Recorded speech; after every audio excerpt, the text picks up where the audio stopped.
Votre programme d'information avec l'UIL, l'Université internationale de Libreville, le fleuron de la formation universitaire en Afrique.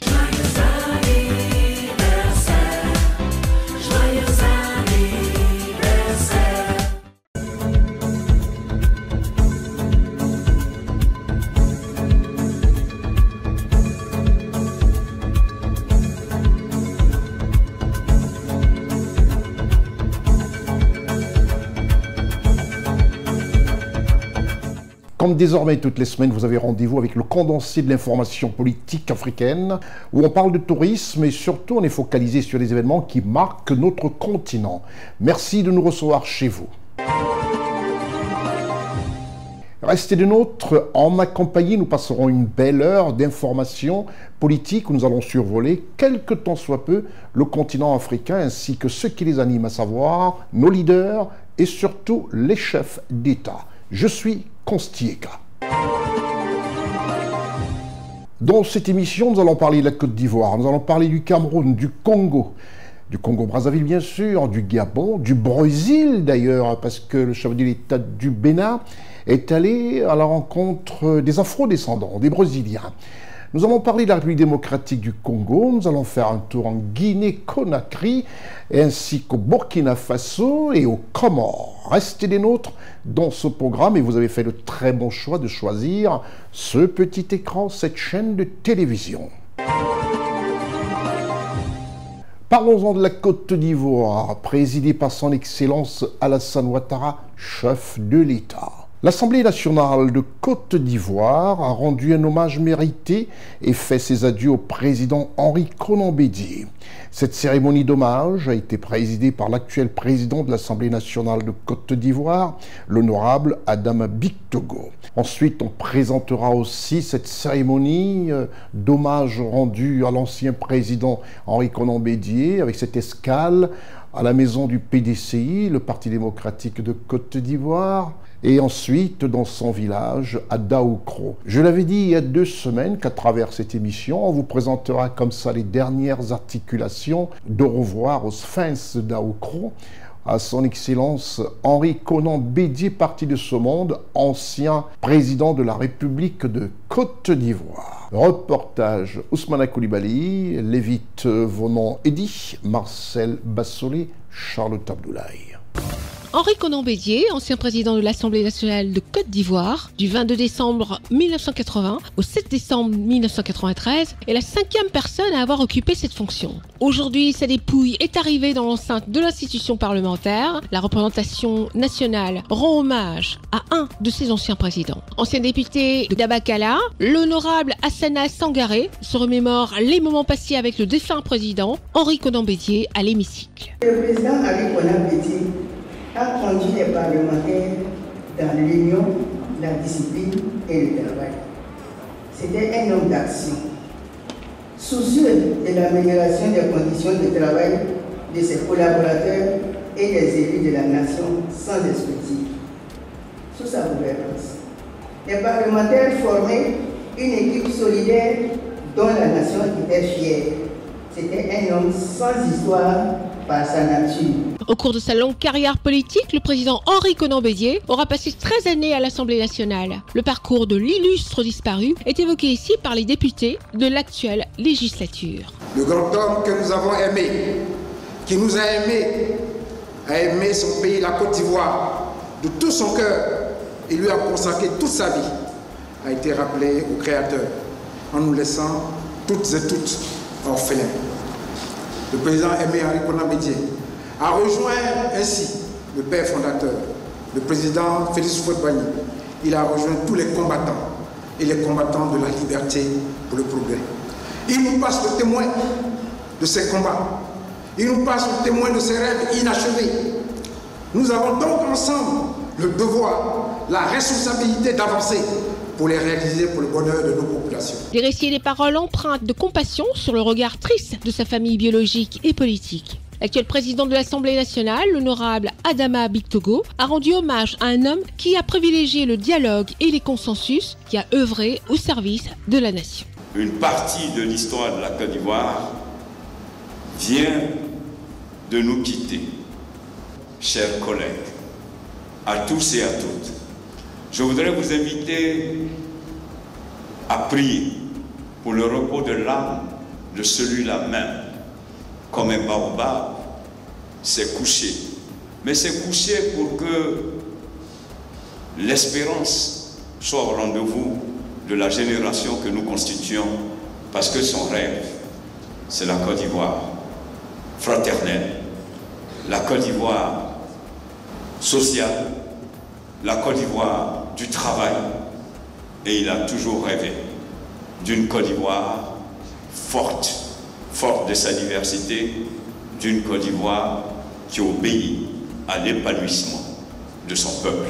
Après avoir terminé les hommages nationaux, le PDCI RDA a rendu un hommage émouvant à son président Henri Konan Bédié à la maison du PDCI et dans son village à Daokro. La cérémonie émouvante et remplie d'émotions où des élus, des cadres, des sympathisants et des militants du parti ont eu l'occasion de saluer la mémoire de leur leader affectueusement appelé Onzwemba. Le président Henri Konan Bédié laisse une empreinte indélébile sur le parti et la Côte d'Ivoire, comme le témoigne l'unité et la solidarité manifestée lors de cette cérémonie d'adieu en présence de sa famille biologique, sa famille apolitique, amitié et connaissances.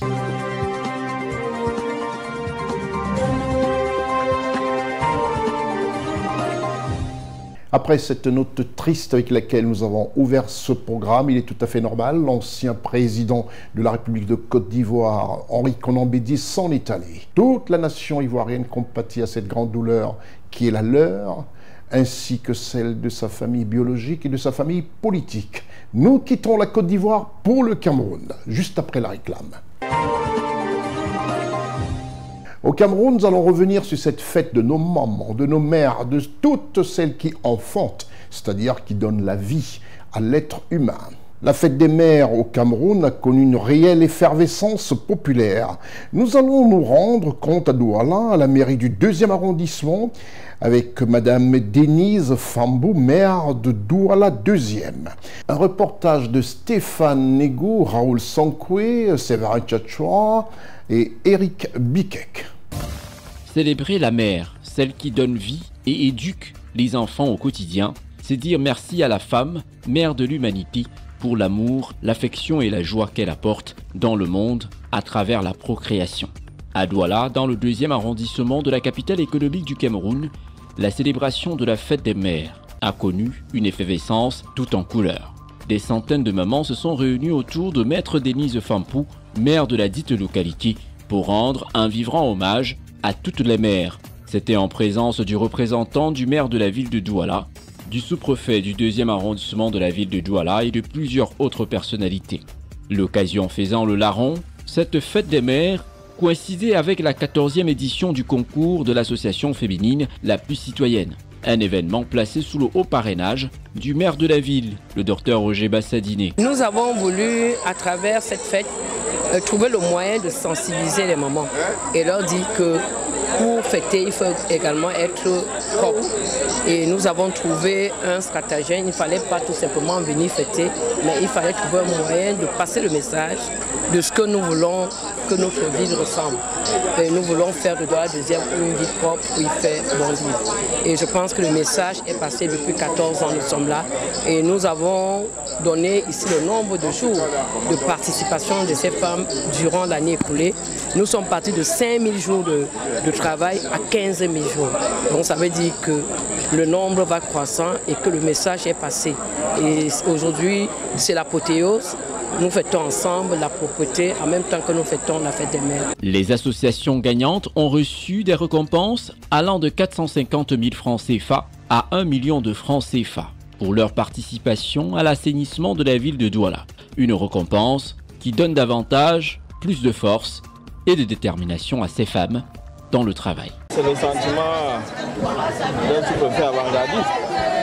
Je n'ai pas besoin, et ce serait pas une vantardise de dire que New Bell continue de s'embellir davantage. c'est l'occasion pour nous d'une fois de plus transmettre ici nos encouragements à Madame le maire qui, comme vous pouvez le constater, ne ménage aucun effort pour faire de notre cité un endroit où faire beau vivre. Et généralement, on a l'habitude de dire ce que femme veut, Dieu le veut également. Ce sont ces femmes amazones de la propriété qui, au quotidien et chaque jour, sont à pied d'œuvre pour rendre nos rues belles, nos quartiers et même dégager les drains, comme vous avez pu le voir en image tout à l'heure. Et quelle meilleure occasion, sinon la fête des mères, pour récompenser ces femmes et les encourager à continuer. Douala King City is possible.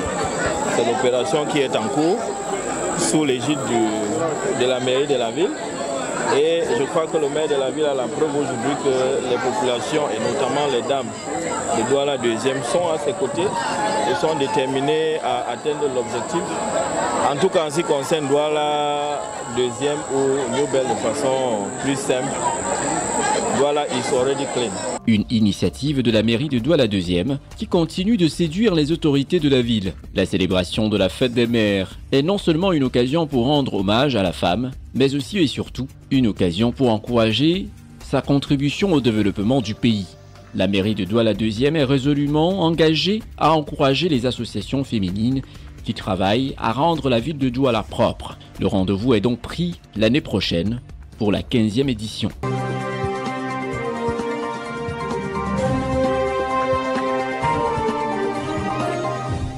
Après le Cameroun, nous restons du côté de l'Afrique centrale avec le Congo-Brazzaville, présidé par son Excellence Denis Sassou Nguesso, chef de l'État du Congo. Au Congo-Brazzaville, les présidents Denis Sassou Nguesso du Congo et son homologue du Kenya renforcent la collaboration entre leurs pays. Reportage Raoul Sankoué, Jean-Richard Gozo, Séverin Tchatchoa et Marcel Bassolé. Suite à la signature en septembre 2018 de l'accord régissant cadre sur la coopération entre le Congo et le Kenya, les deux pays ont manifesté leur désir de renforcer davantage leurs relations d'amitié et de fraternité par des visites réciproquement des délégations ainsi qu'en organisant des rencontres au plus haut niveau de l'État. C'est dans cette perspective que le président du Congo, son Excellence Denis Sassou Nguesso, a eu des discussions fructueuses avec son homologue kenyan, son Excellence William Ruto, le lundi 27 mai 2024, sur des sujets tels que la coopération bilatérale et le changement climatique. Lors de cette entrevue, le président congolais a officiellement convié le président du Kenya à assister au sommet sur la déforestation et le reboisement qui se tiendra du 2 au 5 juillet 2024 à Brazzaville. De plus, lors de sa dernière visite d'État au Congo, du 7 au 9 juillet 2023, les chefs de l'État Denis Sassou Nguesso et William Ruto ont démontré la vitalité de la coopération entre les deux pays en signant plusieurs accords dans différents domaines, tels que la politique, la diplomatie et l'économie. Parmi ces accords, on retrouve le mémorandum d'entente dans les domaines du pétrole et du gaz, ainsi que dans celui de l'agriculture et de l'élevage. Lors de leur échange d'environ 1 heure, les deux dirigeants ont souligné l'importance de concrétiser ces différents accords au bénéfice des peuples congolais et kenyans. Un autre sujet abordé par les deux chefs d'État, c'est le développement durable en Afrique, en lien avec la tenue en Nairobi des réunions annuelles de la Banque africaine de développement.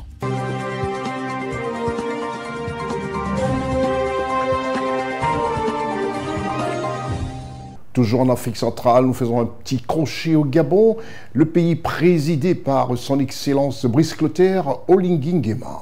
Et dans ce pays, le Premier ministre gabonais Raymond Donsima a accordé une audience au ministre marocain de l'enseignement supérieur. Reportage Raoul Sankoué, Marcel Bassolé, Séverin Tchatchoa et Teddy Ossé, le correspondant officiel de CNN, Radio Voltage 2 et C-Web Info du côté de Libreville. En provenance de Brazzaville au Congo, où il a pris part à la 41e session du Conseil des ministres du CAMEX, Conseil africain et malgache des enseignements supérieurs. Les tenants et les aboutissants du partenariat signé le lundi 27 mai 2024 entre le Gabon et le Royaume-Uni du Maroc dans le domaine de l'enseignement supérieur ont été présentés par M. Abdelatif Maraoui, ministre marocain de l'enseignement supérieur, au Premier ministre gabonais Raymond Sima. Nous avons, avec le ministre de l'enseignement supérieur, de la recherche scientifique et de l'innovation technologique, nous avons signé une convention de coopération pour essayer de renforcer, de raffermir encore davantage les relations en matière de coopération universitaire et en particulier la mobilité des étudiants, parce que la centralité de l'étudiant aujourd'hui est très importante pour l'avenir des jeunes, pour construire un capital humain pour nos deux pays. Et puis nous avons également travaillé sur la mobilité des enseignants-chercheurs, mais également la mobilité des administratifs et des techniciens, en tout cas tout l'écosystème universitaire, pour essayer de participer à la fabrication d'un capital humain qui soit résilient, qui soit adaptable, compte tenu de toutes les transformations que nous vivons ensemble. La signature de ce partenariat fait en présence du ministre gabonais de l'enseignement supérieur, le professeur Hervé Ndoumé Essingon, la collaboration entre le Gabon et le Royaume du Maroc. Les deux pays ont des relations bilatérales qui ont duré un peu plus d'un demi-siècle. Aujourd'hui, au Maroc, le nombre d'étudiants gabonais qui sont dans nos universités dépasse les 6500 et c'est la première la cohorte d'étudiants étrangers qui existe dans notre pays, puis que nous allons continuer à renforcer. Aujourd'hui, nous subissons tous des transformations et des ruptures sur le plan scientifique, sur le plan technologique, mais aussi sociétal, et que la jeunesse nous permettra, si on la forme bien, si on puisse, j'allais dire, renforcer ses compétences, elle nous permettra de franchir avec beaucoup de bonheur toutes les difficultés que nous pouvons éventuellement avoir. Le Premier ministre gabonais, chef du gouvernement Raymond Sima, a souligné l'importance de cette nouvelle collaboration qui va renforcer les liens entre le Gabon.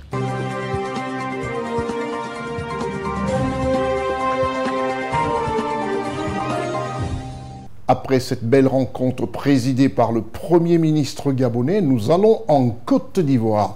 En Côte d'Ivoire, nous allons parler de l'éducation, juste après la réclame. Et oui, il s'agit des examens de fin d'année qui concernent le secondaire et surtout le ministère dirigé par une brillante ministre, Mme Mariatou Koné. On parle du BEPC. Cette session 2024 en Côte d'Ivoire est un coup réussi du ministre de l'Éducation nationale, Mme Mariatou Koné, avec zéro tricherie. Et vous comprendrez pourquoi dans ce reportage signé Ousmane Koulibaly, Lévite Eddy Vonon, Marcel Bassolé, Constant Icard. Le lundi 27 mai 2024, au total, 647 450 candidats, dont 577 089 officiels, 57 799 libres et 12 562 élèves du secondaire qui ont pris part au test d'orientation en classe de seconde, composant pour l'examen du brevet d'études du premier cycle, en sigle le BEPC. Les épreuves écrites ont été officiellement lancées le lundi 27 mai 2024 au lycée moderne d'Abidjan Cocody par Mme Mariatou Koné, ministre de l'Éducation nationale et de l'alphabétisation de la République de Côte d'Ivoire. La ministre Mariatou Koné s'est félicitée en déclarant que le quantum horaire a été atteint pour cette année scolaire 2024. Elle a rajouté que c'est la première fois que son ministère de tutelle organise des examens au terme d'une année scolaire sans perturbation. En outre, elle a souhaité bonne chance à tous les candidats. Après le lancement des épreuves écrites, la ministre Mariatou Koné a effectué une visite au lycée Sainte-Marie de Cocody, où elle a pu s'imprégner du dispositif technologique de pointe installé pour surveiller les centres de composition. Sur les lieux, elle s'est réjouie de la baisse drastique de la tricherie grâce au dispositif technologique de contrôle mis en place sur toute l'étendue du territoire national afin que les résultats reflètent la réalité. Ces candidats, comprenant 330 464 filles, composent du lundi 27 au vendredi 31 mai en composition française, mathématiques, anglais, histoire, géographie et éducation aux droits de l'homme et à la citoyenneté. En sigle EDHC dans 1010 centres. Proclamation des résultats officiels le 18 juin 2024. Quant aux épreuves orales et pratiques, elles se sont tenues du 22 au 25 mai 2024.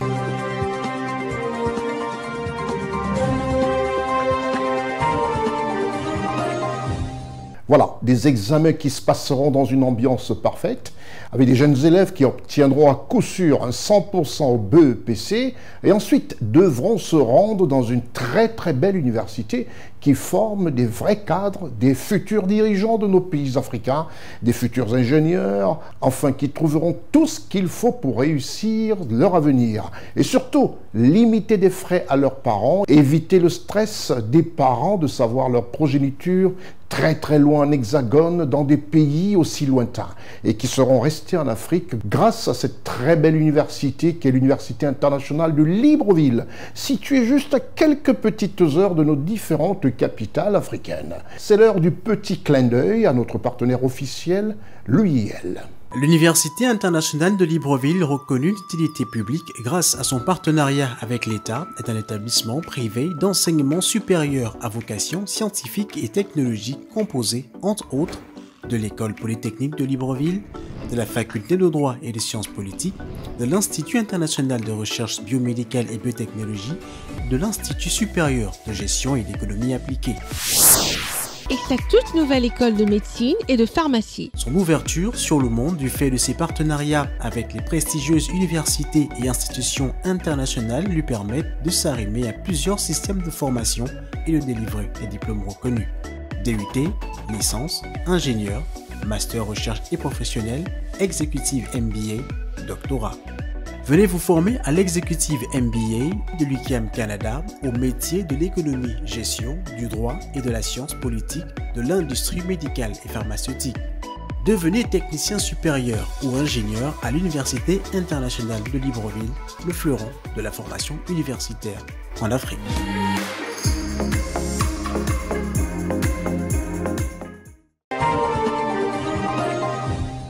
Et oui, nous avons parlé du BEPC en Côte d'Ivoire, on vous a aussi parlé de cette belle université qui forme des cadres et qui a toutes les filières, qui passent de la médecine au droit, à tout ce que vous voulez, et qui est l'œuvre d'une compatriote gabonaise qui a voulu léguer à la progéniture, qui a voulu léguer à des générations futures le savoir. C'est le plus gros héritage qui est un gros manquement à l'Afrique et qui fera de l'Afrique une Afrique meilleure, parce que rien de beau que de savoir, d'étudier et d'avoir la connaissance pour aborder tous nos univers, aussi compliqués soient-ils professionnellement. Je vous retrouve juste après la réclame. Nous restons un temps soit peu au Gabon et là nous allons parler des activités du président de la République gabonaise, son Excellence Brice Clotaire Oligui Nguema.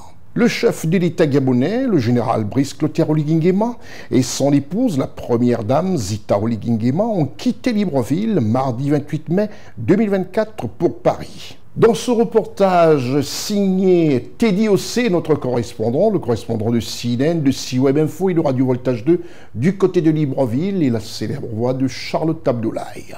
Le mardi 28 mai 2024, le général Brice Clotaire Oligui Nguema, chef de l'État gabonais, et la première dame Zita Oligui Nguema ont quitté Libreville pour se rendre à Paris. Au salon d'honneur de l'aéroport international Léon Bar, le vice-président de la transition, le Premier ministre, plusieurs autres autorités administratives et militaires ont exprimé leur gratitude au chef de l'État gabonais, le général Brice Clotaire Oligui Nguema. Depuis le 30 août 2023, le Gabon connaît une nouvelle ère. Cette première visite officielle en France offre l'opportunité au chef de l'État gabonais, le général Brice Clotaire Oligui Nguema, d'échanger avec son homologue français, son Excellence Emmanuel Macron, sur les principales questions de coopération bilatérale qui remontent pour les plus anciennes aux années 1830. Ainsi, c'est un président de la République gabonaise qui saisira cette occasion pour redéfinir les principales orientations du partenariat entre le Gabon et la France, avec le MEDEF pour la partie française et la NPI pour la partie gabonaise. Il s'agira d'identifier les possibilités d'investissement et de coopération dans divers secteurs tels que le commerce, l'énergie, l'environnement et le numérique, pour ne mentionner que quelques-uns. Le général Brice Clotaire Oligui Nguema, chef de l'État gabonais, aura également une conversation avec la diaspora gabonaise résidant en France. Cette rencontre permettra sans doute d'évoquer les conclusions du dialogue national inclusif qui établit les fondements de la nouvelle République qui restaure la dignité du peuple gabonais. Succès indéniable le mercredi 29 mai 2024 au Salon Hoche à Paris, où s'est tenu le premier forum économique Gabon-France, organisé par la Fédération des entreprises du Gabon, le Mouvement des entreprises de France et le ministère de l'économie par le biais de l'Agence nationale de promotion des investissements du Gabon. La première édition du Forum économique Gabon-France a permis de mobiliser plus de 739 milliards de francs CFA, soit plus de 1,100 milliard d'euros. Le premier Forum Gabon-France a permis de mobiliser plus de 739 milliards de francs CFA, soit plus de 1,100 milliards d'euros, dont les MOU irrélatifs vont être signés en votre présence. De façon détaillée, il s'agit de 2 protocoles signés avec le gouvernement français. La déclaration d'intention portant sur l'appui au programme de remise à niveau du Transgabonais, PRN. La déclaration d'intention relative au projet de réhabilitation de la décharge de Mindoubé. Ce sont également, Monsieur le Président, plusieurs autres documents contractuels qui vont être signés avec les entreprises françaises et gabonaises, à savoir le protocole d'accord sur le développement de la concession du chemin de fer transgabonais, dont le montant à mobiliser par l'État gabonais et la CETRAG est de 470 milliards de francs CFA. La première édition du Forum économique Gabon-France a réuni 600 chefs d'entreprise gabonais et français. 2 protocoles ont notamment été signés avec le gouvernement français. Le premier portant sur l'appui du programme de remise à niveau du Transgabonais et le second relatif au projet de réhabilitation de la décharge de Mindoubé. Sur le volet économique et social, nous avons relancé des projets structurants concernant les routes, le chemin de fer, le transport aérien, l'éducation et la santé. Nous avons ouvert 18 000 postes budgétaires, rétabli les bourses scolaires, relancé les concours d'entrée dans les grandes écoles, payé les rappels et l'arrimage de nos retraités. Et demain, nous payerons les rappels de nos fonctionnaires. Les échanges que vous avez eus au cours de ce forum ont été l'occasion de montrer, s'il en était encore besoin, que le Gabon est une destination de choix pour les investissements étrangers. Certes, la part de marché des opérateurs français a diminué ces dernières années, mais il n'en tient qu'aux entreprises françaises de manifester leur intérêt à la reconstruction de ce nouveau pays auquel tous nous rêvons. Pour le président de la transition, chef de l'État, le général Brice Clotaire Oligui Nguema, en visite officielle en France grâce au Forum de Paris, l'opinion internationale a été rassurée quant au climat des affaires au Gabon, un pays plein d'opportunités et d'espoir.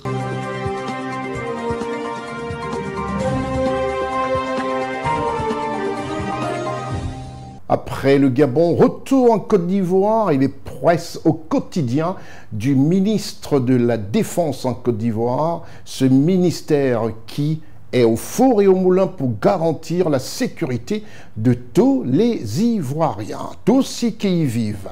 L'heure est à la défense et comme dit bien cet adage, qui veut la paix prépare la guerre. La lutte contre le terrorisme est une obsession pour le gouvernement ivoirien, avec à sa tête le président de la République de Côte d'Ivoire. Le ministre d'État, ministre de la Défense de Côte d'Ivoire, souhaite offrir un cadre de vie sécuritaire à ses compatriotes ivoiriens, en multipliant les actions pour la stabilité du pays. Reportage Ousmane Koulibaly, Lévite Elie Vonan, Marcel Bassolé et Constant Ricard. Sur le plan de la défense nationale, tout en saluant la détermination du ministre d'État, ministre de la Défense nationale de Côte d'Ivoire, M. Téné Birahima Ouattara, notons que la ligne de défense n'a pas changé. Mieux, elle s'intensifie. La lutte se mène sur plusieurs fronts, militaires, économiques, juridiques et social. Le gouvernement de la République de Côte d'Ivoire, à travers le ministère de la Défense nationale, ne ménagera aucun effort pour garantir la sécurité des personnes et des biens et assurer la stabilité du pays. Aujourd'hui, le gouvernement ivoirien est sur tous les fronts, soucieux de la préservation de la sécurité et de la paix sur l'ensemble du territoire national, notamment dans les zones frontalières. L'Académie internationale de lutte contre le terrorisme, en sigle AILT, de Jacquesville a accueilli l'exercice annuel du Flintlock, organisé par le commandement des forces spéciales des États-Unis pour l'Afrique. L'objectif de cet exercice est de faire face aux menaces asymétriques sur le continent. 1300 militaires issus des forces spéciales américaines, ivoiriennes et de plusieurs autres pays tels l'Allemagne, l'Autriche, le Canada, la Grande-Bretagne et la France ont pris part à cette formation qui s'est déroulée du 13 au 24 mai 2024. Dans le même temps, la Côte d'Ivoire renforce les capacités opérationnelles de son administration douanière sur la circulation des armes chimiques qui constituent des armes de destruction massive les plus utilisées. Un atelier pair à pair sur l'utilisation des armes et produits chimiques s'est ouvert le 21 mai 2024 à Abidjan. La menace terroriste étant considérée par les experts comme une pieuvre, les autorités ivoiriennes se sont engagées dans une lutte multiforme. Ainsi, de nombreuses actions sont menées et se conjuguent pour freiner la menace qui gronde.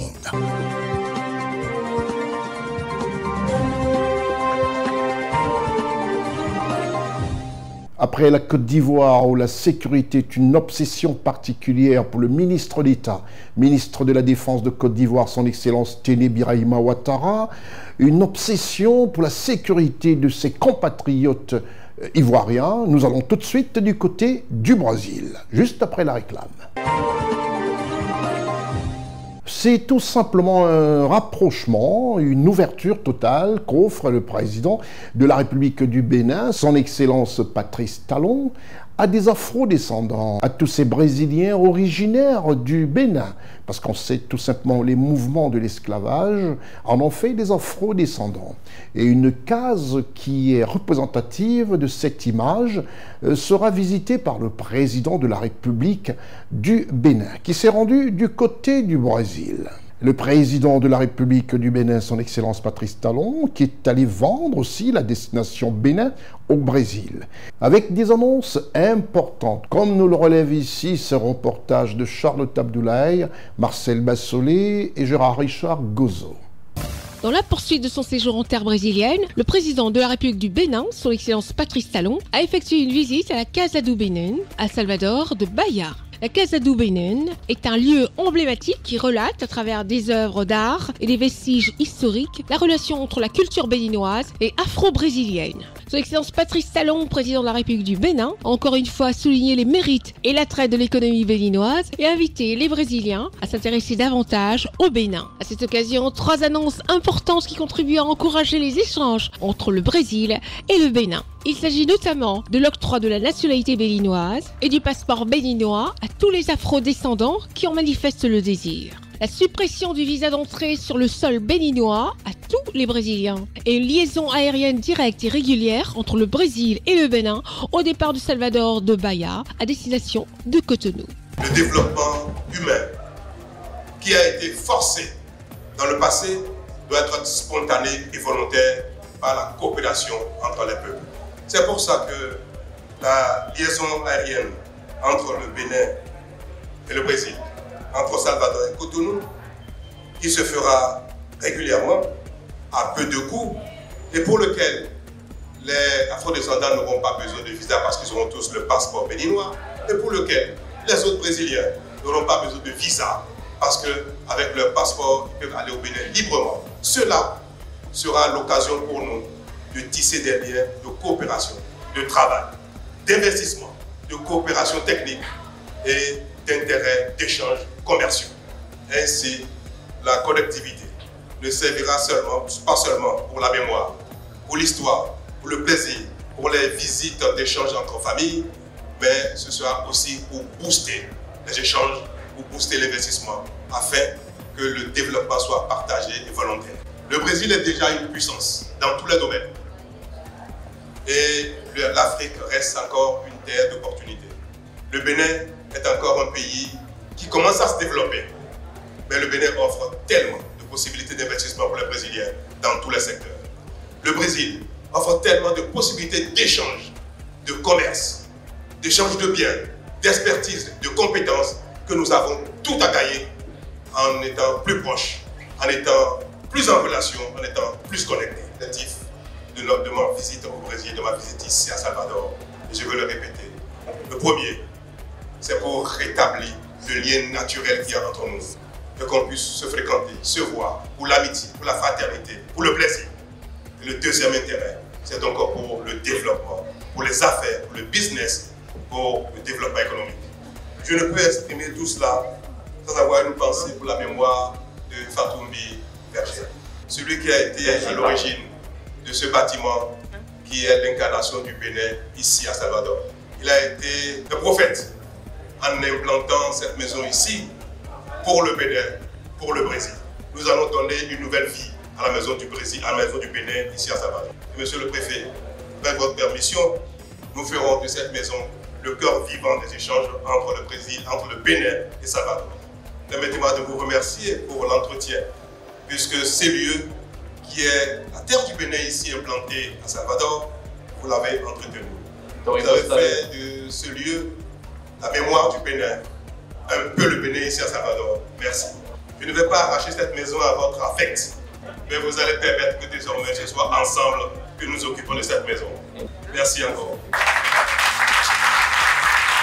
Le président béninois, son Excellence Patrice Talon, a émis le souhait de voir les liens d'amitié entre les deux peuples se transformer rapidement en partenariats commerciaux afin de favoriser les échanges et de favoriser la croissance du Bénin.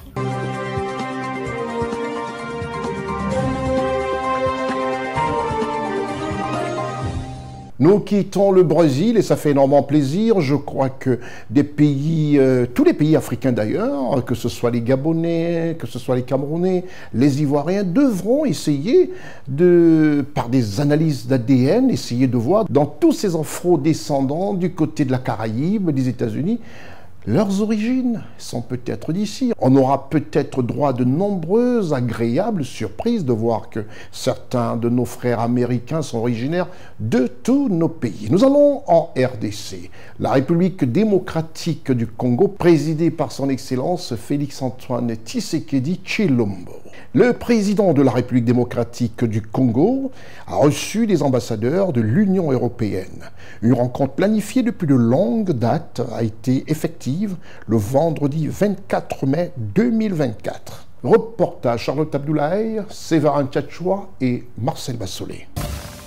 Ce vendredi 24 mai 2024, le président de la République, son Excellence Félix-Antoine Tshisekedi Tshilombo, a reçu une dizaine d'ambassadeurs de l'Union européenne accrédités en République démocratique du Congo à la cité de l'Union africaine. Monsieur Nicolas Berlanga Martinez, ambassadeur de l'Union européenne en RDC, conduit une délégation de diplomates venus rencontrer pour la première fois le chef de l'État congolais, son Excellence Félix-Antoine Tshisekedi Tshilombo, depuis sa réélection en décembre 2023. Grâce à cette rencontre planifiée depuis longue date, le partenariat stratégique entre l'Union européenne et la RDC a été revisé. Cette rencontre avait été déjà planifiée un peu en avant. C'est une rencontre avec l'ensemble des ambassadeurs européens. Et de notre côté, justement, on a voulu réitérer l'importance que la RDC pour l'Union européenne dans son ensemble a en tant que partenaire stratégique. Et notre envie de renouveler ces partenariats entre égaux, pour favoriser, pour faciliter, pour encourager un dialogue franc et ouvert, justement dans l'essence des priorités que les ambitions du président pour son deuxième mandat. En ce qui concerne la situation sécuritaire dans l'Est de la République démocratique du Congo, le chef de la délégation des ambassadeurs européens a fait part de la solidarité avec le peuple congolais de l'Union européenne. Au sujet des événements du dimanche de Pentecôte, l'ambassadeur Berlanga Martinez n'a pas fait trop de commentaires, mais a condamné ces événements malheureux. Ce qu'il faut retenir, tout d'abord, c'est notre solidarité avec ce qui se passe à l'est du pays, notre souhait de pouvoir rencontrer dès que possible une paix durable et aussi notre soutien pour le développement et, comme j'ai dit avant, pour toutes ces priorités du deuxième mandat du chef de l'État. Et nous tous, nous sommes d'accord à travailler avec les autorités pour renforcer les institutions de l'État et pour éviter toute tentative de déstabilisation de la vie normale, de la vie politique, de la vie sociale à l'RDC. Outre M. Nicolas Berlanga, cette délégation des diplomates était constituée de Henrik Rasbrand, ambassadeur de Suède, Alberto Petrangeli, ambassadeur d'Italie, Roxane de Bilderling, ambassadeur de Belgique, Angèle Samoura, ambassadeur des Pays-Bas, Carmen Diaz Orejas, ambassadeur d'Espagne, Francisco Meireles, chargé d'affaires en pied du Portugal, Didier Larocque, chargé d'affaires à l'ambassade de France, Didier David Marinis, chargé d'affaires à l'ambassade de Grèce, Levent Zabo, chargé d'affaires à l'ambassade d'Hongrie, Julie Makosova, chef de mission adjointe de la République tchèque, et Madame Mathilde Sedwin, chef de délégation adjointe de l'Union européenne.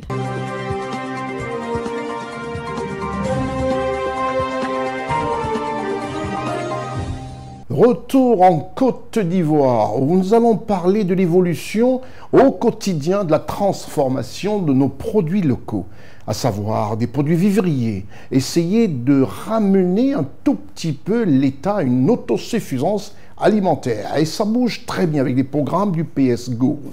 La transformation du manioc, par exemple, et l'aquaculture bénéficient du soutien du PA PS Gouv dans les régions de Boisflé et Boaké. Vous verrez comment en Côte d'Ivoire, tout se met en œuvre pour qu'on soit autosuffisant et surtout qu'on a peine à transformer nos matières premières, alimentaires, vivriers, pour d'abord assouvir le grand besoin national et penser aussi à l'exportation. Et le ministre de la Promotion de la Jeunesse est vraiment en action permanente pour occuper véritablement les jeunes. Il veut faire du 100% jeunesse occupée en Côte d'Ivoire, professionnellement parlant. Nous allons nous rendre du côté de Boaké et de Boisflé. Ensuite, nous irons au Sofitel Hôtel Ivoire pour assister au lancement par le Premier ministre de la République de Côte d'Ivoire, M. Robert Begré-Mambé, de la plateforme numérique du contenu local. Grâce à ce reportage d'Ousmane Koulibaly, Marcel Bassolé, Constant Ika. Au sujet de la transformation du manioc, bénéficiaire de l'accompagnement du PA PS Gouv, l'unité de transformation de manioc de Broukro ambitionne de passer de 420 tonnes par an à 820 tonnes. C'est à Boaké le 27 mai 2024 qu'une mission conjointe de la coordination générale du programme social du gouvernement, en sigle PS Gouv, conduite par le coordonnateur général Nonkama Koulibaly et une équipe de la Banque africaine de développement, en sigle BAD, conduite par François Wangé, a visité le lundi 27 mai à Boaké l'unité de transformation de manioc de Broukro, un projet réalisé dans le cadre du programme d'appui au PS Gouv, en sigle PA PS Gouv. Monsieur François Wangé, qui s'est imprégné de l'évolution de l'unité de production de manioc, a révélé les défis auxquels les femmes sont confrontées et les a invités à chercher de nouveaux marchés afin de passer d'une unité semi-industrielle à une unité industrielle. Madame Kwaku Afoui Monique, présidente de la coopérative propriétaire de l'unité, ambitionne d'augmenter sa capacité de production en la faisant passer de 420 tonnes par an à 820 tonnes. Mais pour y parvenir, elle envisage de diversifier la production des dérivés du manioc. L'objectif étant de conquérir le marché européen après ceux de la sous-région pour accroître leurs revenus. Pour elle, l'apport du PA PS Gouv a été bénéfique au fonctionnement de l'unité semi-industrielle. Au sujet de l'aquaculture, le développement de l'aquaculture, le PA PS Gouv dote 11 jeunes pisciculteurs du village de Blanfla, dans la région de Boisflé, de matériel d'exploitation piscicole. C'est à Boisflé le 28 mai 2024 qu'un important lot de matériel d'exploitation piscicole a été remis à 11 jeunes pisciculteurs du village de Blanfla, dans la région de Boisflé, dans le cadre du projet d'appui au programme social du gouvernement, en sigle PA PS Gouv. C'était à l'occasion d'une mission conjointe de la coordination générale du programme social du gouvernement, en sigle PS Gouv, et de la Banque africaine de développement, en sigle BAD, le 28 mai 2024 à Boisflé. L'appui du PA PS Gouv aux pisciculteurs du village de Blanfla est constitué de scènes, d'épuisettes, de caisses de transport de poissons vivants, de tables de tri, de balances romaines, de brouettes, de pioches, de seaux et de paires de bottes. Ces équipements permettront aux 11 pisciculteurs de renforcer la production des ressources halieutiques dans la région de la Maraoué. Cet appui du PAPESGouv permettra de lutter contre l'exode rural et sortir les jeunes de la pauvreté. La pisciculture est une activité rentable. Dans 6 mois, la production pourrait atteindre 60 tonnes de poissons. Cette initiative contribuera à atteindre de meilleurs résultats pour une transformation qualitative des conditions de vie de la communauté villageoise de Blanfla. Dans un contexte d'attractivité croissante du secteur pétrolier et gazier, le Premier ministre ivoirien M. Robert Begré-Mombé a procédé le jeudi 30 mai 2024 au Sofitel Hôtel Ivoire d'Abidjan Cocody au lancement de la plateforme numérique dédiée au contenu local. Grâce à cette plateforme numérique, il sera possible de réaliser des demandes ou des renouvellements d'agréments de manière digitale, de publier des appels à candidature et des appels d'offres, ainsi que de suivre et d'évaluer la mise en place de la politique de l'État en matière de contenu local dans les activités pétrolières et gazières. La mise en œuvre de la loi sur le contenu local intervient au bon moment. Il s'agit, en effet, avec ce nouveau cadre, d'assurer une meilleure distribution des retombées économiques du développement de ces réserves. Le contenu local dans les activités pétrolières et gazières porte sur toute la chaîne des valeurs de l'industrie pétrolière et gazière. L'exploration, le développement, la production des gisements, le transport maritime ou terrestre, le raffinage, le stockage, la distribution des produits pétroliers, j'en passe. La loi sur les contenus locaux dans les activités pétrolières et gazières propose une demi-douzaine de mesures importantes. Il y a la catégorisation des activités, de sous-traitance pétrolière, de prestations de services et de fourniture de biens et services dans les activités pétrolières et gazières. La mise en place d'un agrément préalable pour l'exercice de toute activité de sous-traitance pétrolière, une liste évolutive d'emplois exclusivement réservés aux travailleurs ivoiriens, la définition d'objectifs annuels chiffrés que les sociétés pétrolières et l'ensemble des entreprises intervenant dans les activités pétrolières et gazières en Côte d'Ivoire doivent atteindre. Le renforcement de la transparence dans les attributions de marché dans les activités pétrolières et gazières. La mise en place d'un mécanisme de planification et de redevabilité des entreprises en matière de contenu local. Grâce au contenu local, il est prévu que les activités pétrolières et gazières génèrent, entre autres, davantage d'emplois pour les populations ivoiriennes, une meilleure position des nationaux dans les organigrammes des entreprises, ainsi qu'une plus grande part de marché dans les entreprises ivoiriennes. Le contenu local représente une avancée significative dans le domaine des hydrocarbures en Côte d'Ivoire. Nous pouvons aujourd'hui affirmer que les conditions sont réunies pour permettre à l'État et aux Ivoiriens de tirer pleinement profit des retombées des activités pétrolières et gazières sur notre territoire. Je voudrais donc lancer un appel solennel aux sociétés pétrolières et gazières ainsi qu'à leurs partenaires traditionnels, les multinationales du service pétrolier et gazier, pour qu'elles s'engagent résolument en faveur du contenu local. C'est dans notre intérêt à nous tous. Et c'est gagnant-gagnant. L'attrait croissant du bassin sédimentaire ivoirien place les industries extractives en position favorable pour devenir le deuxième moteur de croissance de l'économie ivoirienne après l'agriculture. Un panel sous le thème « Le contenu local dans les activités pétrolières et gazières comme vecteur de la croissance durable en Côte d'Ivoire ». Enjeux, défis et perspectives ont par ailleurs été animés par des experts du secteur.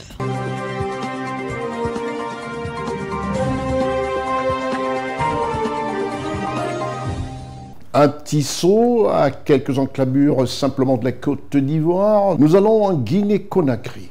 En Guinée-Conakry, où s'est déroulée une prestation de serment des cadres militaires et civile. Une prestation de serment grâce au reportage de Charlotte Abdoulaye, Gérard Richard Gozo, Séverin Tchatchoua et Marcel Bassolé. Le Premier ministre, chef du gouvernement, M.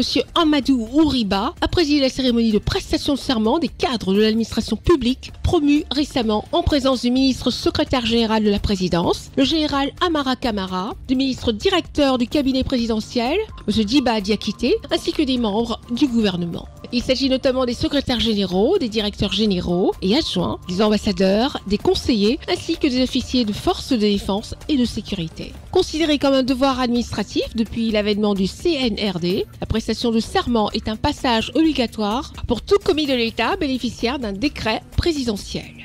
Je sous-signe Kadiatou Fofana que dans mes fonctions d'inspectrice régionale du travail de Conakry, promets et jure devant Dieu et sur mon honneur à accomplir avec loyauté, fidélité et dévouement mes fonctions et charges d'État. Je me conformerai scrupuleusement aux dispositions de la Charte de la transition, aux principes de l'honneur, de la probité et de la dignité, sans préjudice sur l'équilibre social, politique et culturel de la nation guinéenne. J'agirai avec responsabilité et toujours demeurer dans l'esprit et conforme aux orientations du président de la transition en tout lieu et en toutes circonstances. Je mettrai tout en œuvre pour préserver l'intérêt supérieur du CNRD, de son président et du peuple de Guinée. Je veillerai toujours à traiter équitablement toutes les filles et fils de la Guinée sans distinction d'ethnie et de religion. Je conduirai mes actes conformément à la vision du CNRD et de son président et sans aucune influence étrangère, ethnique ou régionaliste. Devant les situations délicates, je m'engage à toujours prendre en compte avec foi les directives du président du CNRD. Je garderai jalousement le secret des accords ou des accords qui interviendront avant, pendant et après ma mission. Convaincu de ma bonne foi et de ma volonté à servir la nation, l'État et le président du CNRD, président de la transition, je souscris librement à ces engagements et appose ma signature pour que plaise à Dieu de m'aider à me conduire dignement tout au long de ma mission envers lui, envers le président du CNRD. Je le jure. Par cet exercice solennel de prestation de serment, ces commis de l'État clament également leur adhésion aux valeurs qui régissent les fondements de la nation et s'engagent à les protéger. Après avoir suivi avec intérêt la prestation de serment de ces hauts cadres de l'administration publique, le Premier ministre, chef du gouvernement, M. Amadou Ouriba, a, au nom du président de la République, chef de l'État, chef suprême des armées, le général de corps d'armée Mamadi Doumbouya, rappelé la solennité de l'acte qui les engage désormais auprès de Dieu et du peuple de Guinée. Cet acte que vous venez de faire vous engage auprès du peuple de Guinée et auprès de Dieu également. C'est un acte fort qu'il ne faut pas banaliser. Le président de la République, le gouvernement, le peuple de Guinée compte sur vous pour assumer avec loyauté, équité et aussi avec vertu la mission qui vous est confiée dans vos fonctions respectives. Nous prions Dieu qu'il vous accompagne, qu'il vous assiste et qu'il vous inspire pour servir la Guinée, la République et le peuple de Guinée. C'est donc en ces femmes et hommes, filles et fils de Guinée, que le président de la République de Guinée, le général de corps d'armée Mamadi Doumbouya, a placé sa confiance pour l'accompagner dans sa détermination à construire une nouvelle Guinée faite de prospérité et de développement durable.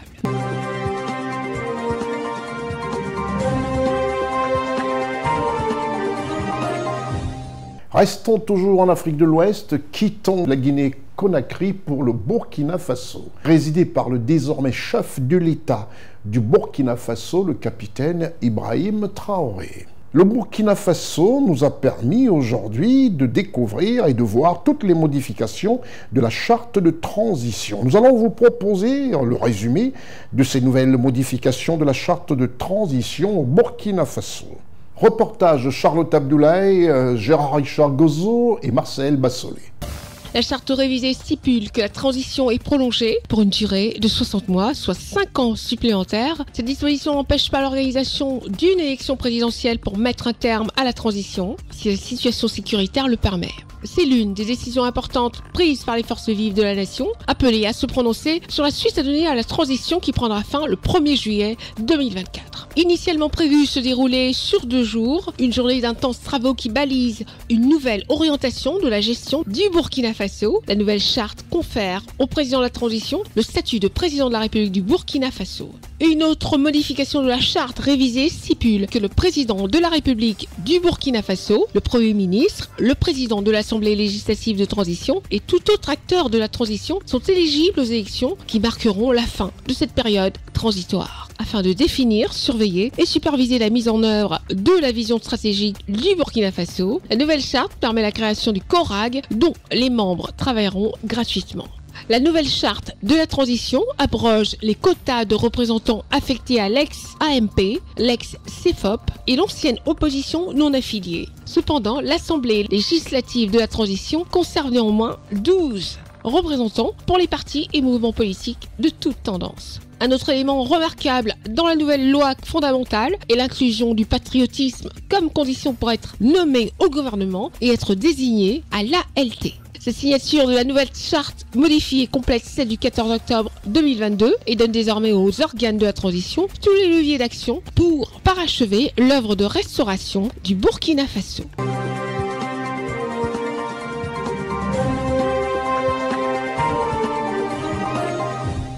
Nous quittons le Burkina Faso pour les Comores. Les Comores, ce pays présidé par son Excellence Azali Assoumani.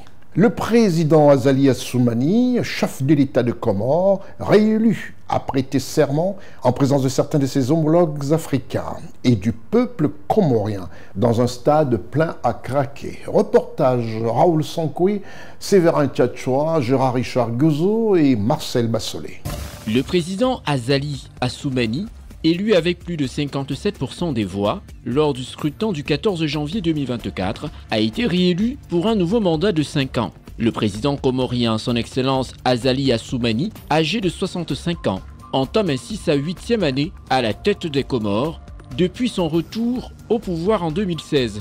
La prestation de serment a eu lieu ce dimanche 26 mai 2024 au stade Omnisport de Moroni, en présence de plusieurs délégations, dont 5 chefs d'État africains, parmi lesquels le président de la République d'Angola, son Excellence Joao Lourenço, le président de la République du Congo, son Excellence Denis Sassou Nguesso, le président de la République malgache, son Excellence André Rajoelina, le président de la République de Guinée-Bissau, son Excellence Umaro Sissoko Embalo, le président de la République du Mozambique, son Excellence Philippe Nyusi. Prenant la parole pour la circonstance, le chef de l'État congolais, son Excellence Denis Sassou Nguesso, a tout d'abord rendu un vibrant hommage au peuple comorien, ainsi qu'à son président pour le leadership ayant ancré dans la conscience collective le destin généreux d'une nation des Comores, plus fraternelle et vivant dans la paix. Par la suite, le président congolais, son Excellence Denis Sassou Nguesso, a convié les chefs d'État présents au stade Omnisport de Moroni à participer à la conférence sur la déforestation et le reboisement qui aura lieu du 2 au 5 juillet 2024 à Brazzaville. Les Congolais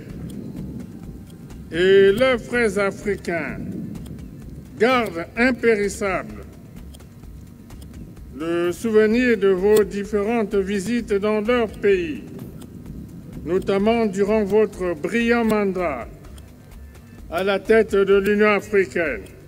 Ils vous témoignent leur reconnaissance pour votre intérêt jamais démenti pour une Afrique moderne, unie, solide et solidaire. Après la prestation de serment devant son peuple, Venus nombreux assister à la cérémonie, le chef de l'État comorien, son Excellence Azali Assoumani, a exprimé son message de circonstance dans lequel il s'est engagé à rassembler tout en utilisant le dialogue comme moyen pour résoudre les conflits aux Comores. La paix, la stabilité, la croissance économique ainsi que la cohésion nationale sont les chantiers que compte poursuivre le chef de l'État comorien, son Excellence Azali Assoumani, en vue de l'émergence de l'archipel des Comores d'ici 2030. J'entame ce nouveau mandat de président de l'Union des Comores dans une conjoncture très sensible au niveau régional et international où le monde est confronté à deux défis majeurs, sanitaires, sécuritaires et de changement climatique. Je mettrai tout en œuvre pour garantir la paix, la sécurité, la cohésion nationale et l'intégrité territoriale de notre pays. Les dépenses consacrées aux festivités de l'investiture sont critiquées par l'opposition comorienne, alors que le pays fait face à une épidémie de choléra et à des inondations dévastatrices.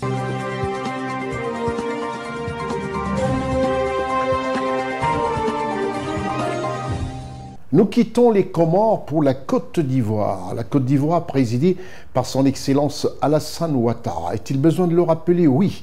Pour tous nos téléspectateurs qui nous écoutent à travers la planète aujourd'hui, et quand on sait qu'Internet met pratiquement l'information à l'entrée de toutes nos maisons, pour ne même pas dire nos cases.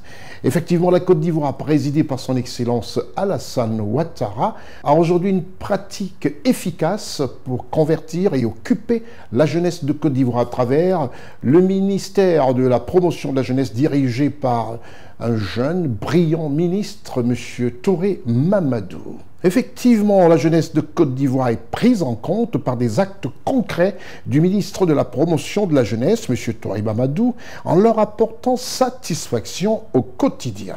Reportage Ousmane Koulibaly, Marcel Bassolé, Constant Ika.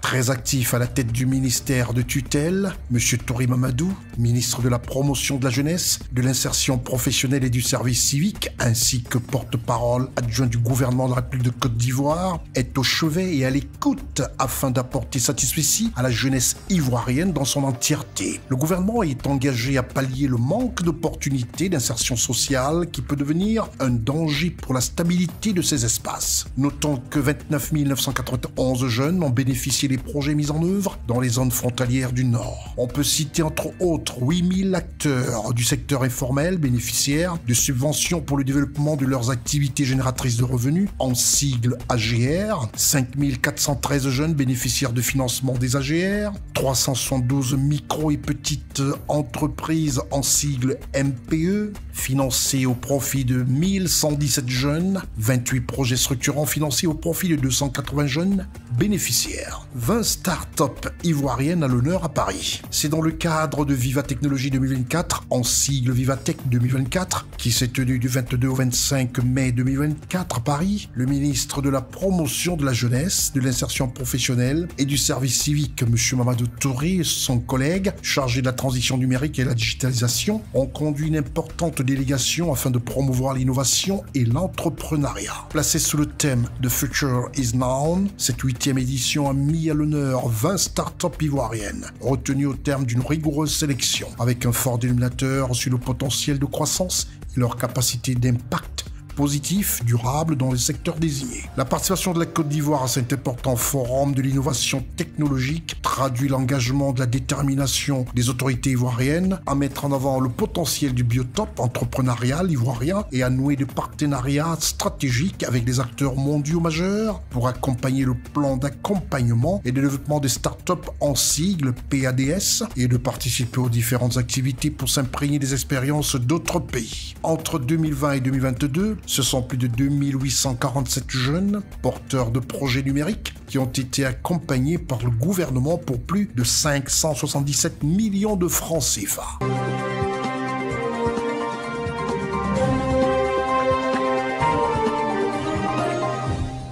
Après toutes ces prouesses du ministre de la promotion de la jeunesse en Côte d'Ivoire, M. Touré Mamadou, qui veut véritablement voir toute la jeunesse occupée, c'est-à-dire respecter la feuille de route qui lui a été dictée par le gouvernement de la République de Côte d'Ivoire. Ce brillant ministre fait des prouesses, comme vous le constatez. Sur notre média et à travers cette émission, vous avez l'information vraie. Une information qui nous permet de vous présenter notre grand format. Dans cette émission, nous accordons à la fin une rubrique sur le grand format. Ce grand format sera consacré à la Côte d'Ivoire, aux événements politiques. Quand on sait que dans quelques mois, à peine 16 mois, oui disons, se tiendra en Côte d'Ivoire l'échéance suprême, pour ne pas dire l'élection à la magistrature suprême de ce très très grand pays, un des pays mastodontes de l'Afrique de l'Ouest. Et nous avons décidé comme ça de vous accorder un grand format pour vous parler un tout petit peu après les différentes réunions des autres partis que nous, ici, nous n'appelons pas partis d'opposition. Ici, nous disons simplement d'autres partis. Des partis politiques et non des partis d'opposition.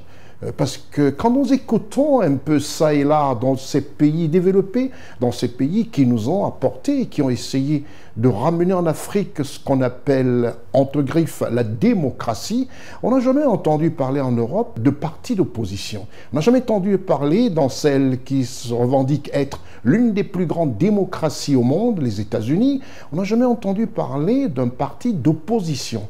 On parle des partis gauche, des partis de droite.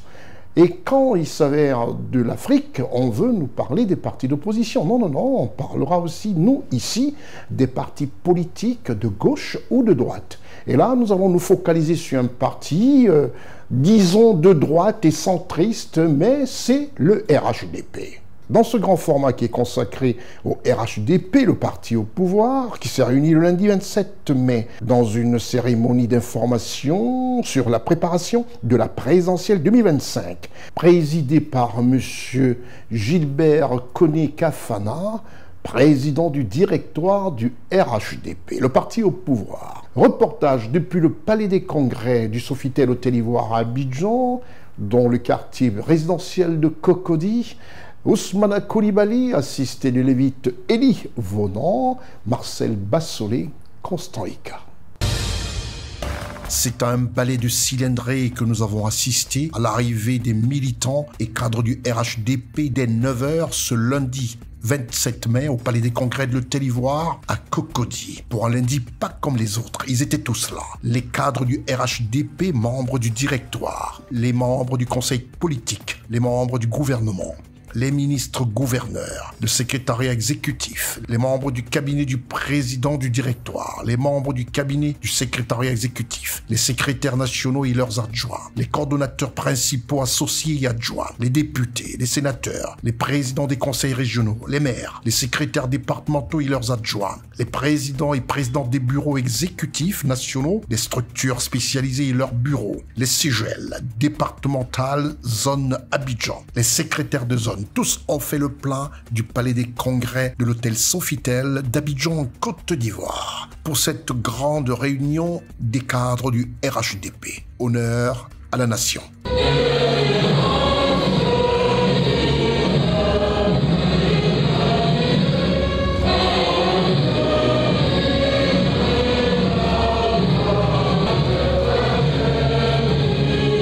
Le président du directoire du RHDP, M. Gilbert Koné-Kafana, est monté au créneau et a donné le top départ pour la mobilisation générale en vue de la présidentielle 2025, en présence de tous les membres constituant les organes du Parti du Rassemblement des Oufouettistes pour la paix, en sigle RHDP. Un seul souhait, une victoire écrasante du candidat du RHDP pour ne permettre aucune contestation au lendemain des élections présidentielles. Nous nous sommes tous accordés pour dire que ce qui est en jeu, c'est la victoire éclatante du RHDP, la victoire de notre champion, de notre mentor, de notre candidat naturel, de son Excellence M. Alassane Ouattara à l'élection présidentielle de 2025. Le suspense élevé. C'est désormais sans l'ombre d'un doute que l'objectif du RHDP est de garantir une large victoire au candidat naturel, son Excellence M. Alassane Ouattara, à l'élection présidentielle de 2025. Jour après jour, à 1 an et 4 mois, le lundi 27 mai a été choisi pour sonner cette mobilisation en s'imposant comme l'un des plus grands partis de Côte d'Ivoire. Si les recommandations du RHDP sont claires, à savoir renforcer l'ancrage du RHDP sur toute l'étendue du territoire national, être un parti d'avant-garde capable de porter les aspirations des Ivoiriens, pérenniser la vision du président du parti, consolider la paix retrouvée et poursuivre le développement exponentiel de la Côte d'Ivoire, l'identification des militants RHDP par le e-militant, par une présence massive sur les listes électorales, tout en intensifiant la consolidation du RHDP à la base. Ce fut les messages aux secrétaires départementaux et les coordinations régionales du parti. Quant aux coordonnateurs régionaux, départementaux et cadres du parti, le président du directoire, M. Gilbert Koné-Kafana, a insisté sur leur responsabilité dans la préparation de l'échéance suprême. La mise en avance des bons résultats de la gouvernance Ouattara sera un atout inconditionnel de cette campagne, a insisté le président du directoire, M. Gilbert Kafana Koné. Mesdames et messieurs les coordinateurs régionaux, votre responsabilité est donc grande. Votre mission immédiate, c'est la préparation dans les régions de l'élection présidentielle de 2025. Pour la réussite de cette importante mission, vous avez déjà un atout maître. Il s'agit du bilan plus que positif de la gouvernance du président de la République, président du parti, au magistère suprême de notre pays. Les bons résultats du président Ouattara à la tête de l'État sont à eux seuls un argument de campagne électorale. Un argument qui a donné au RHDP les meilleurs suffrages depuis 2015. Votre travail sera d'autant plus aisé que le peuple de Côte d'Ivoire, chaque jour, reconnaît l'ampleur et la qualité de la grande œuvre de construction nationale accomplie par le chef de l'État. La ferveur et la grande mobilisation autour des cérémonies d'hommage organisées par les districts et les régions en sont un témoignage éloquent. Cependant, le meilleur hommage que chaque district et chaque région devra rendre au chef de l'État, c'est de lui donner une victoire éclatante à la prochaine élection présidentielle de 2025. La présidentielle 2025, c'est assurer une victoire sans précédent au candidat naturel du RHDP, ce qui doit être l'objectif commun de tout militant, sans exception, par une débauche d'énergie dans la discipline et la cohésion, a insisté le président du directoire du RHDP, M. Gilbert Kafana Koné. Les ambitions personnelles devront être proscrites au profit de l'intérêt supérieur du RHDP, donc de la Côte d'Ivoire, a insisté en résumé un rappel de consignes le porte-parole principal du RHDP, M. Kobenan Kwasi Adjoumani.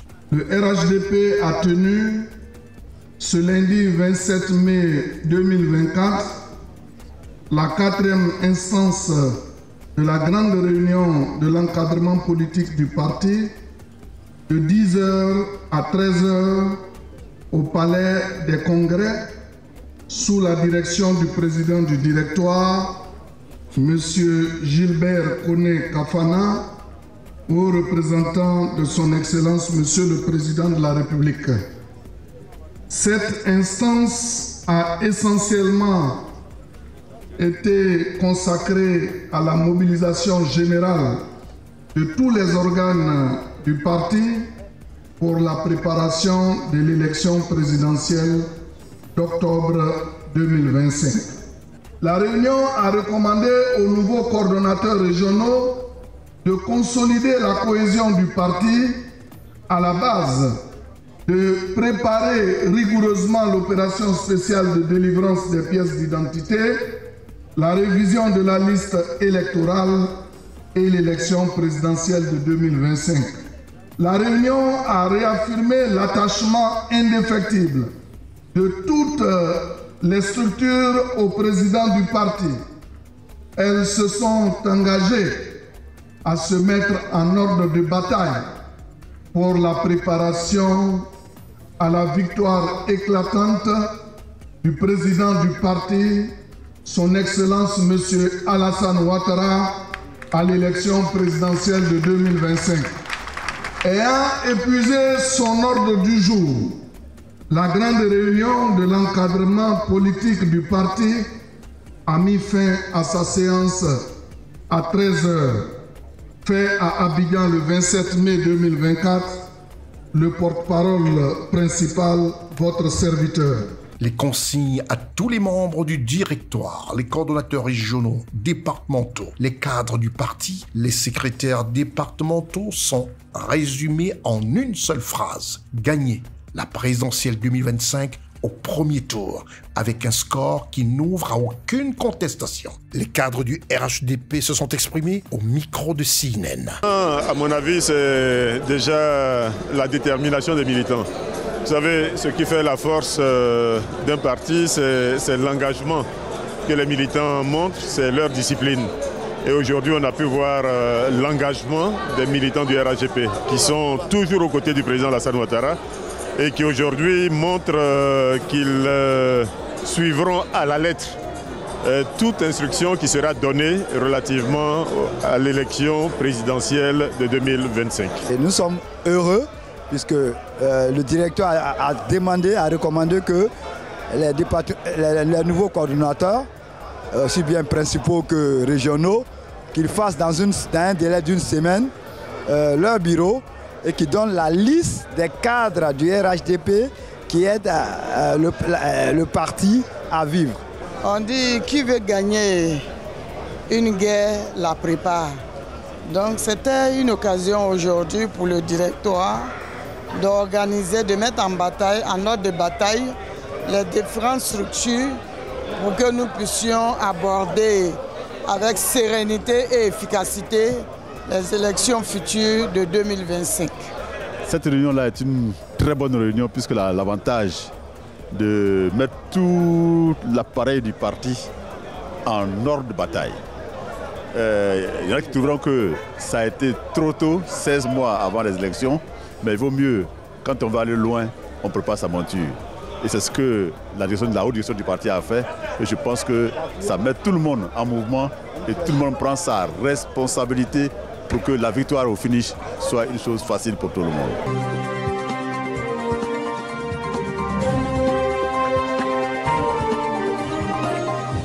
C'est avec grande satisfaction que je me permets de vous donner rendez-vous aux prochaines éditions et surtout je tiens à vous remercier d'avoir pris de votre temps pour regarder ce programme d'1 heure consacré à la politique vraie, aux informations vraies, à l'économie vraie de l'Afrique et surtout un zeste sur le tourisme. Vous avez sûrement apprécié toutes nos villes africaines et voir qu'il vaut mieux prendre des vacances ou encore aller faire des affaires dans toutes ces villes africaines qui vous offrent un super cadre touristique et aussi des affaires. C'était votre programme d'information avec l'UIL, l'Université internationale de Libreville, le fleuron de la formation universitaire en Afrique. C'est terminé pour cette émission, tout en vous rappelant que vous avez fait le très bon choix de rester sur votre petit écran, celui que vous avez choisi, pour regarder ce programme qui vous est offert comme ça toutes les semaines. Et n'oubliez pas que ce programme est diffusé simultanément sur www.cnntv.ci et sur Radio Voltage 2, la radio mondiale Voltage 2, dont l'application vous téléchargez sur Google Play, sur Apple Store, et en replay sur www.ciwebinfo.net. Je suis Constieka. Au revoir.